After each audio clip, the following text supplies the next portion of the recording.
Hey, welcome to 16-Bit Bench. Matt here. This is going to be part 2 of our ZX Spectrum refurbishment. In part 1, we completely recapped the board in here. We did some mods for the video, and we replaced the keyboard membrane with a brand new manufactured membrane from 2016. And then I went to plug it in and found out that the ULA, which is the main brain of the ZX Spectrum, has a stuck pin, which means that a whole load of keys down this side and up this side don't work. But that's not the end of this guide. You know, the board's recapped, the board's good. We just need to find a replacement ULA. So they stopped making those in something like 1992 or 93. They're quite hard to get hold of a new one. Most of the new ones do tend to go into machines that are being repaired. So what you can get is a ULA replacement, and this is called a NebULA. You can see it's a microcontroller on a board that's been programmed to replicate the ULA, and then it has pins on it which will plug into the pin header in the Spectrum. And this the NebULA is available from a company called Retroleum. That's Retroleum, and that's linked in the description below. It's designed by a guy called, his name is on here, Phil Rushton and Alessandro Dorigatti, which I think were two guys that came together and realized there was a need to build something like this.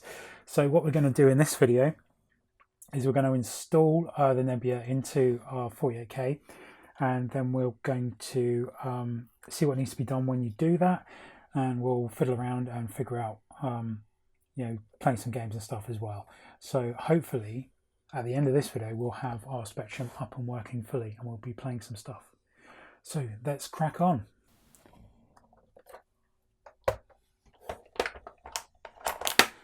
Okay, so you just go open the Spectrum to get it.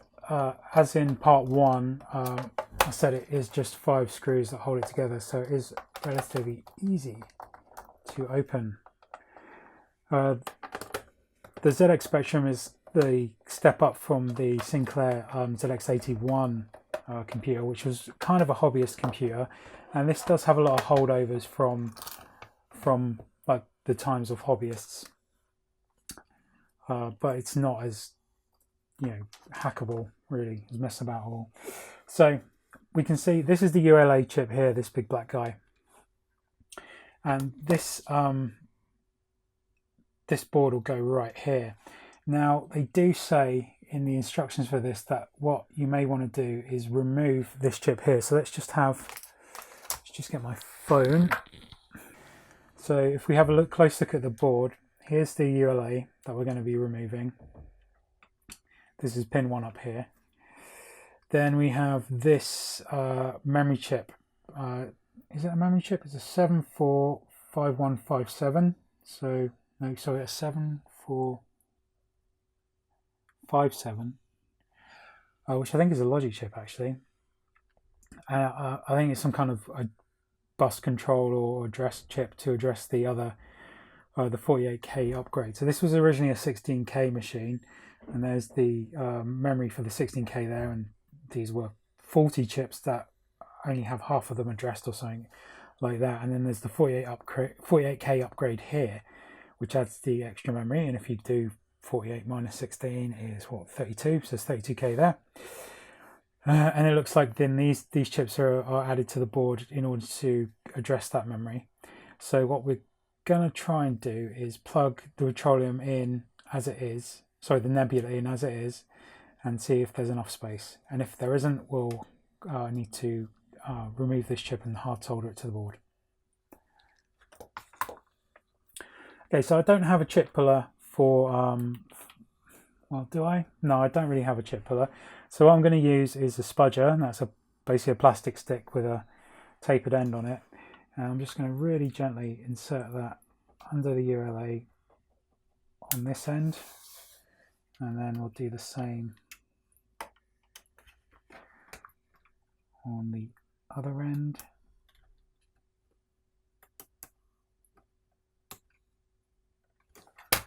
Might need something a little bit harder just to lift that up a bit.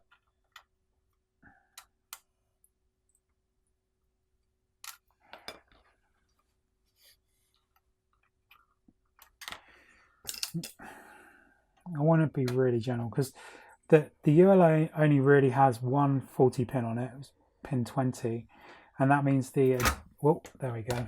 That was less than ideal, but that means the addressing on the keyboard doesn't work, but the rest of the chip seems to be fine.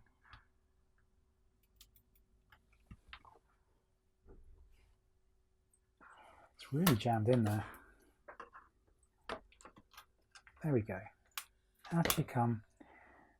Bent the pins on that little guy, but he should be okay. Let's bend it back. I don't really want to touch it because I don't want to touch the pins because I don't want to cause any kind of static. Anyway, so let's just dry fit our board and see how it sits.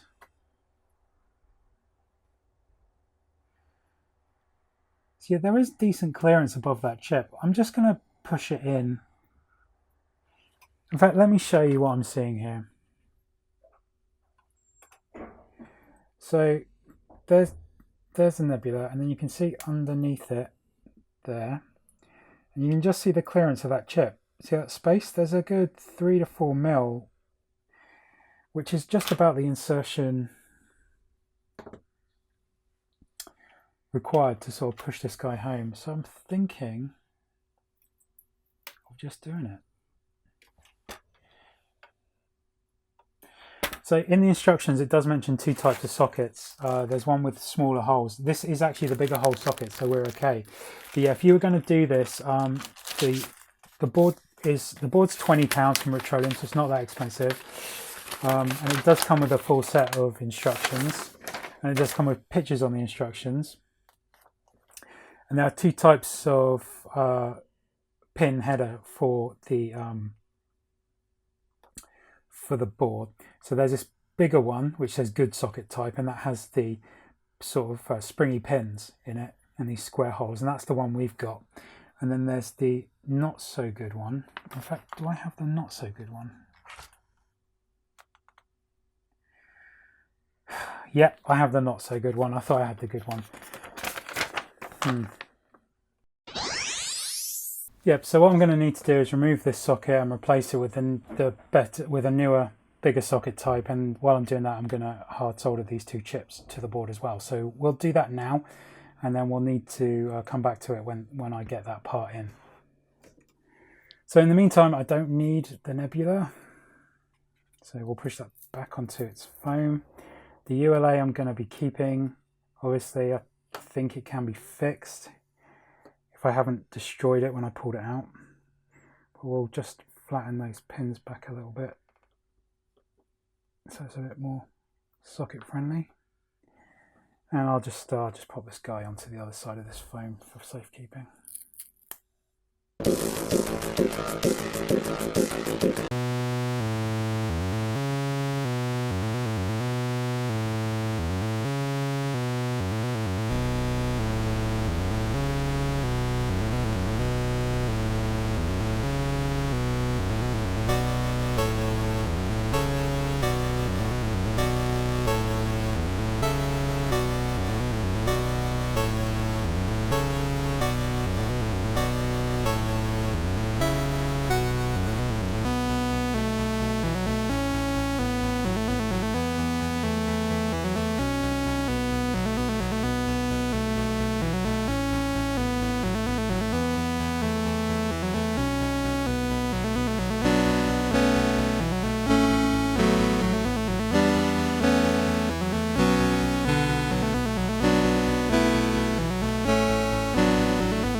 So I've been waiting a few days to get the socket I need. I ordered one from eBay and it came and it was wrong. So I had to order this one from Radio Spares, which is now the correct socket. So what we can do is we can finally install our NebULA in our 48K ZX Spectrum. So for you, this has only been a couple of minutes, but for me, this has been, I think it's almost a week since I got back to this project, having been away on holiday as well. So, God, it's taken ages.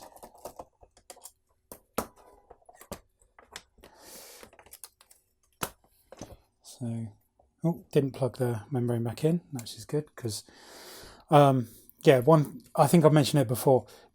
Even on the newer membranes, these things have a finite life, so you don't want to be plugging and unplugging them all the time.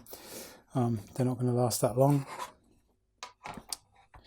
Okay, here's our board. Our socket needs to go in this space here. You can tell from the orientation of all the other chips, and also on the screen printing, there's a little blob there, but that will be pin 1, and on the socket there's also a little blob there which indicates where pin 1 is, so that's where that will go. So if it's not being bent around too much, the socket just slides straight in. And then what I might do is put something down here like this screwdriver just to provide pressure, and then what we do is we just tack the pins on that. So we do, like, you know, pin 1 and pin 20 and pin 40 and pin 19 or whatever. Pin 21. So that one, that one, that one, and that one, and now that socket is held secure in there, and then we check the board, make sure it's flush in all directions, which it is. And now we can just go around and do every single pin.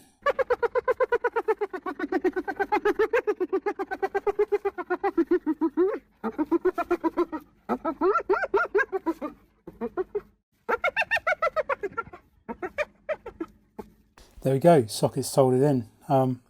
Relatively easy job. That is because this is just a relatively simple PCB. It's just dual layer, so there's a top and a bottom layer.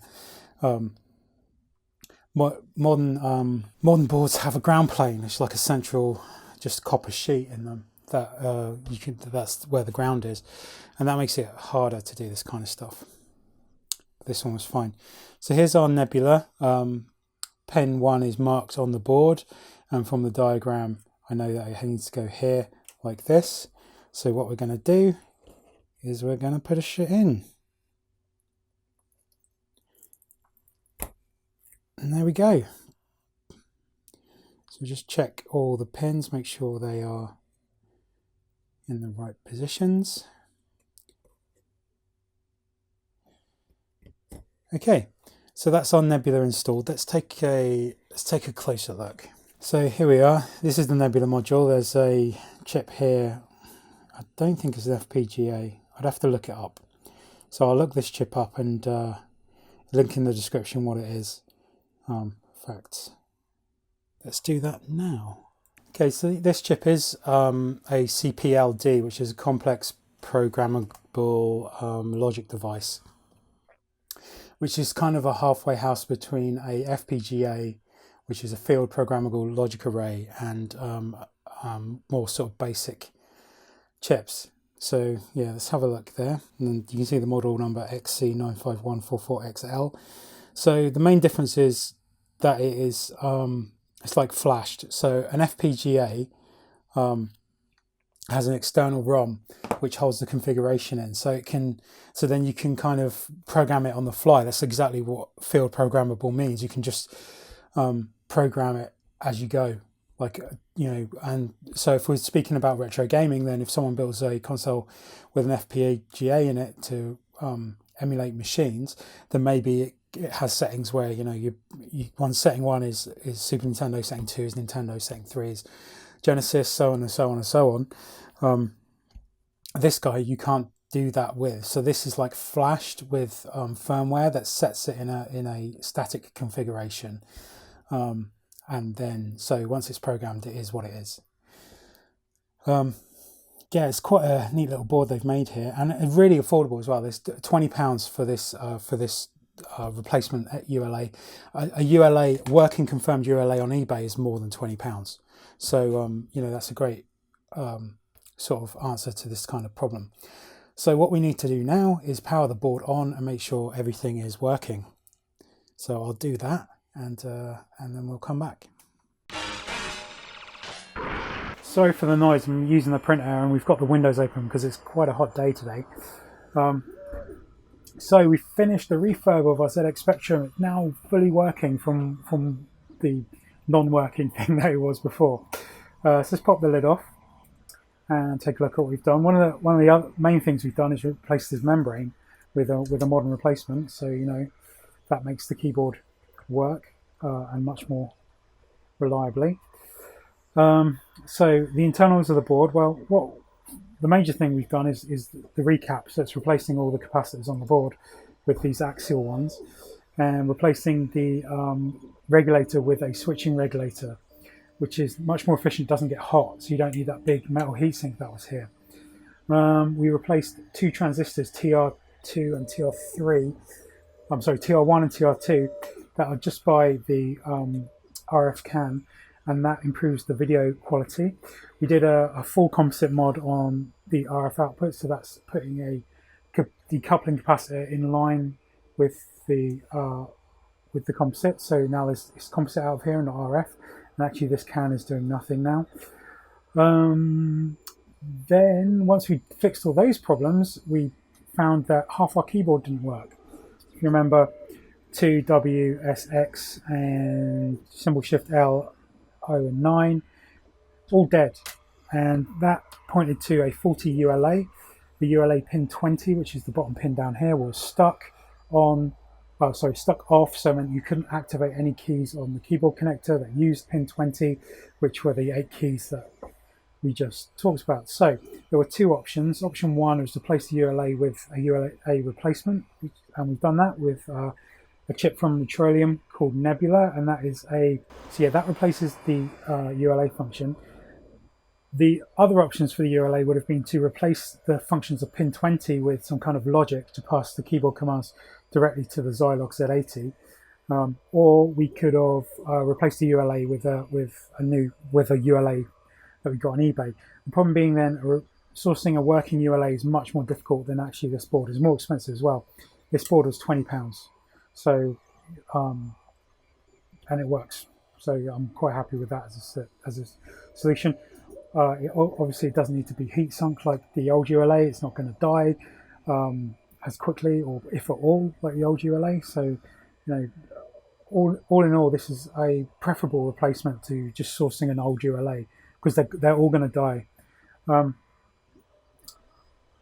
Then not much else. I reflowed the solder on the edge connector here just to make a better connection, and when I powered everything on, I found the speaker wasn't working. One of the pins up to the speaker had broken, so I've replaced that with a wire here. You can see that little orange wire.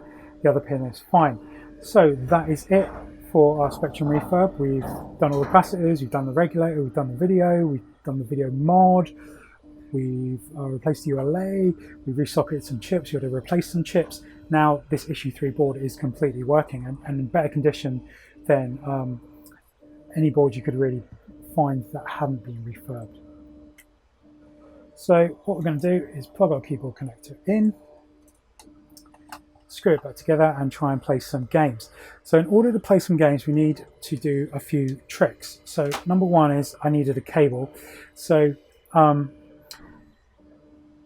you can't just plug a stereo to stereo cable in, because the ear connector is looking on. If you see this here, this is a mono cable. The ear connector is looking for signal right on the end tip there. So when you compare it to a stereo cable, it's expecting there to be ground along the whole pin, and I think the actual ear connector inside only touches the jack socket plug here and here. So the problem was it's not finding ground. if you plug a stereo plug in, and then you get either a really weak signal or no signal whatsoever. So what I've done is I've made this cable up. This is taking the output of a stereo output on this pin on the middle section here, and putting it on the end, and then ground is on the rest there, and it's just soldered to one of these connectors that you get with variable power supplies. If you ever bought those, you got come with a lot of plugs. They had one spare that I wasn't using, so I used that. So that's our cable we've made. A thing I found with the Spectrum as well is that you need to boost the audio. So what I have here is a mini headphone amplifier, really cheap off eBay. I think this was less than a fiver, might be 10. And that's just a battery and a amplification circuit.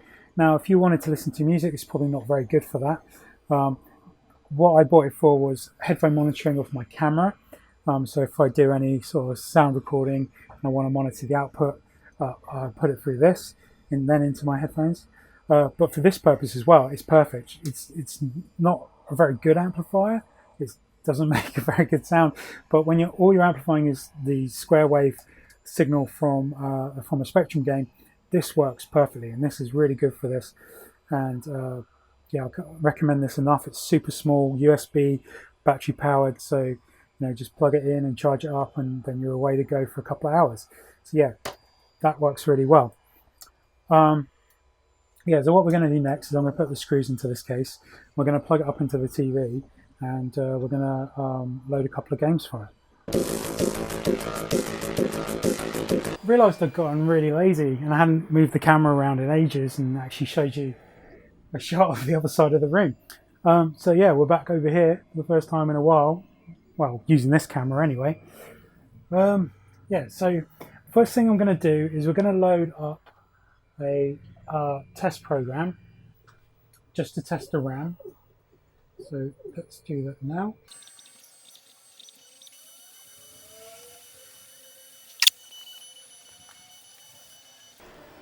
Okay, so that's our diagnostic program run up, and you can see there's this is written by B. Alfred Smith. Yeah, I found this online. Some guy wrote this program. It's a modern program. It's not an old program. And if you can see, there's an address on the screen there, and I'll link that in the description as well if you want to find this diagnostic program. So it runs in two modes: soak test mode or not. So soak test mode means it just runs the same test over and over and over again, and that's really good if you have an intermittent problem with your Spectrum, like say you leave it on for a few hours and it crashes, and you want to see, is that a RAM fault? So you can run this and it will tell you. So we won't run it in soak test mode. We'll just do one pass.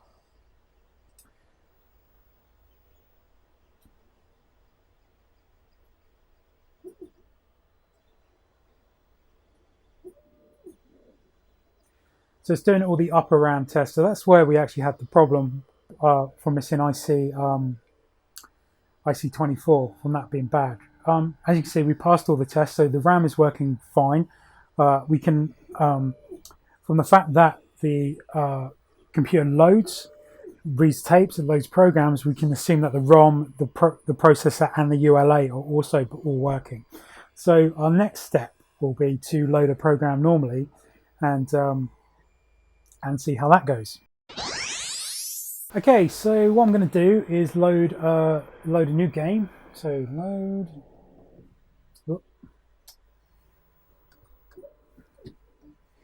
You got to treat it with respect. You can't be pressing the keys all quick and stuff like on a normal keyboard. It's not a machine for typing on. Don't pretend that it is. No one's using this as a word processor anymore. Okay, yes, so we enter the load prompt and now we'll load a new game. So let's pick this one.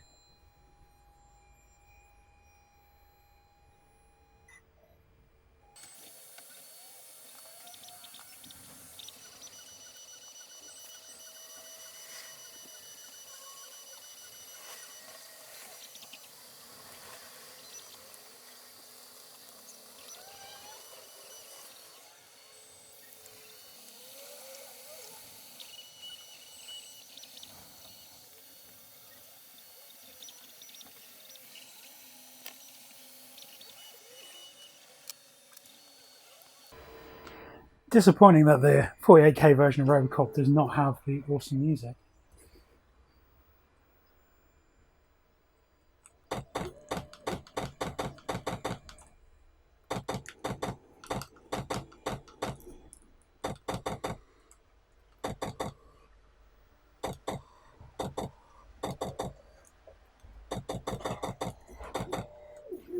It's actually a little bit easier to play it with the without the music. You can hear the bullets.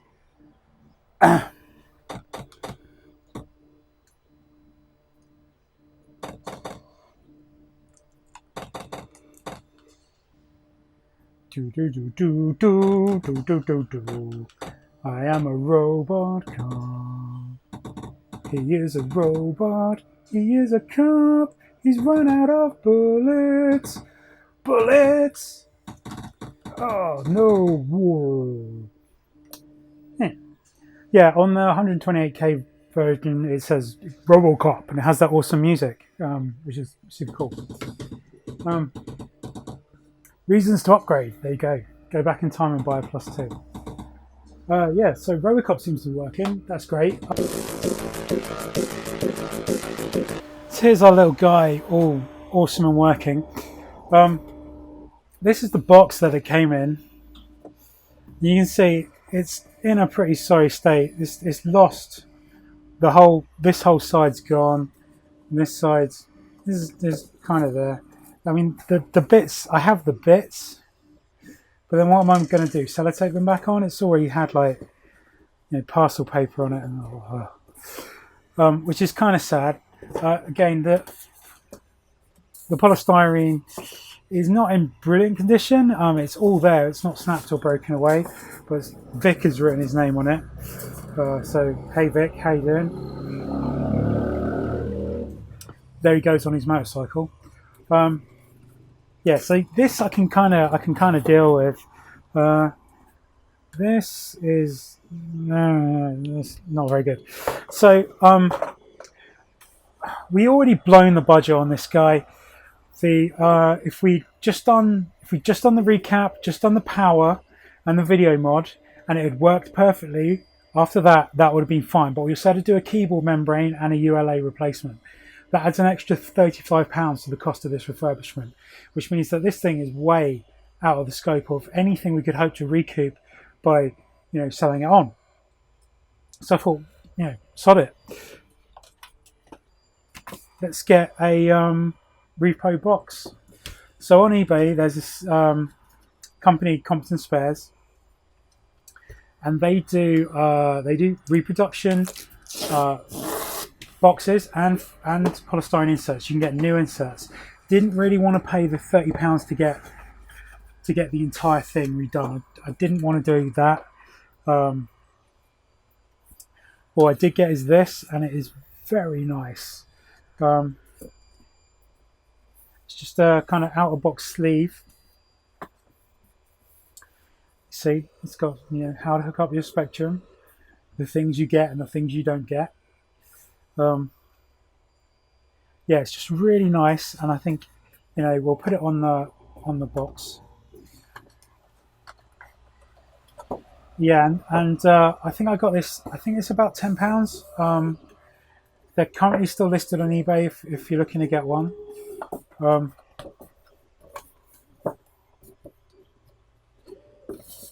what we do is take our polystyrene, slot it in there. There we go. It's very nice. So yeah, it's not. It obviously doesn't match the original. It looks, you know, it looks significantly different, but it's still in keeping. You know, they say on the listing, you know, it's influenced by the original. It's not a copy of it, which is, you know, pretty good.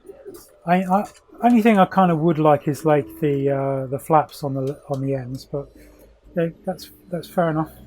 Can't have everything.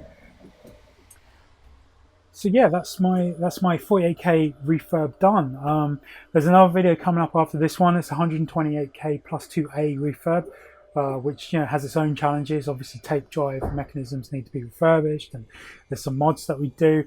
that machine has RGB out of it, which is really good. The picture looks really good, much brighter and more vibrant than what you get out of the 48K.